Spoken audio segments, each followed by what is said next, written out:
জয়, আপনাদের almost 200 run পুরো 50, সবাই দেখা গেছে যে উইকেটে গিয়ে মানে একটা স্পেশালি আপনি পরে সেগুলো সে উপরে সিঙ্গল, এটাই কি আপনাদের টেমপ্লেট ছিল যে উইকেট বুঝে নিয়েছেন আপনাদের গিয়ে চালিয়ে খেলতে হবে এরকম?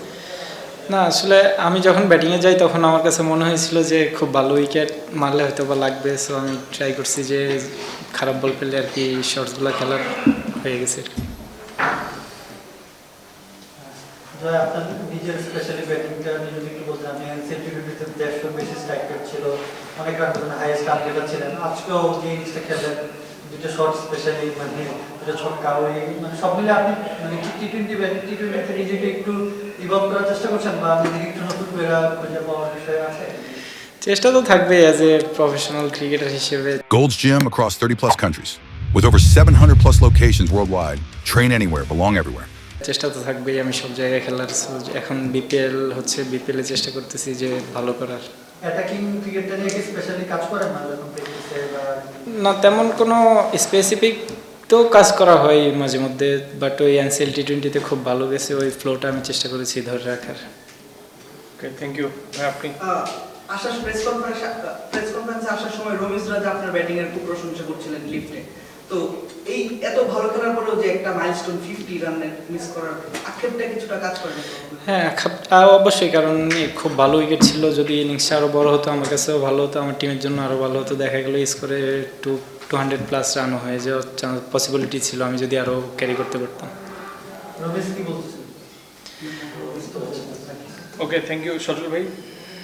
জয়, খালেদের ব্যাটিংটা কি সারপ্রাইজ ছিল কিনা, সেই সময় আপনারা কতটা প্রেশার ছিলেন? হ্যাঁ অবশ্যই, খালেদ ভাই একটু সারপ্রাইজ করেই দিছিল সবাইকে অলমোস্ট, কারণ খুব ভালো কয়েকটা আমাদের মেইন বোলার শরীফুল, তানভীর, ওদেরকেই কয়েকটা ভালো ছয় মেরে দিয়েছিল। একটু তো সারপ্রাইজ সবাই হয়ে গেছিল। আপনারা কি প্রেশার ফিল করছেন না, কতটা চাপে ছিলেন? অতটা আসলে প্রেশার ফিল হয় নাই, কারণ তানভীর দেখেন আমাদের খুব ভালো প্রুভেন প্লেয়ার।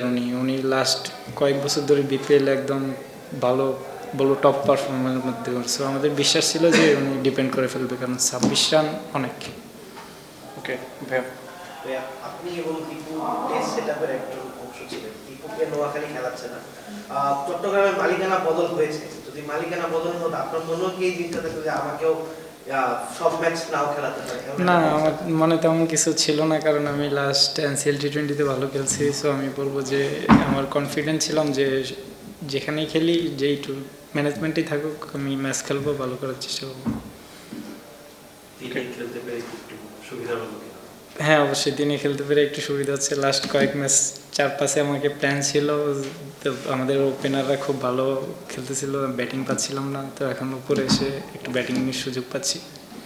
ওকে, লাস্ট কোশ্চেন। জয়, যেটা বলা হচ্ছিল আর কি, মানে টুর্নামেন্টের আগে আপনাদের দলটা বেশ সেরকম ছিল, ফার্স্ট ম্যাচ মাত্র 2 জন বিদেশি নিয়ে নামছিলেন, এখন আপনারা আবার মানে আজকে টপে উঠলেন পয়েন্ট টেবিলে। মানে আপনাদের এইটার রহস্যটা কি? মানে আপনারা প্লেয়াররা কি ধরনের আলাপ করেন যে আপনারা কি ভাবছিলেন যে এই হাফ স্টেজে আসে টুর্নামেন্টে আপনারা টপ মানে পয়েন্ট টেবিল টপে?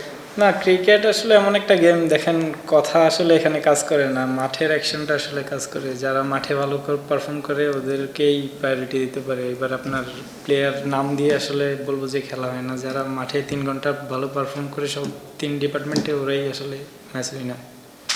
Thank you everyone.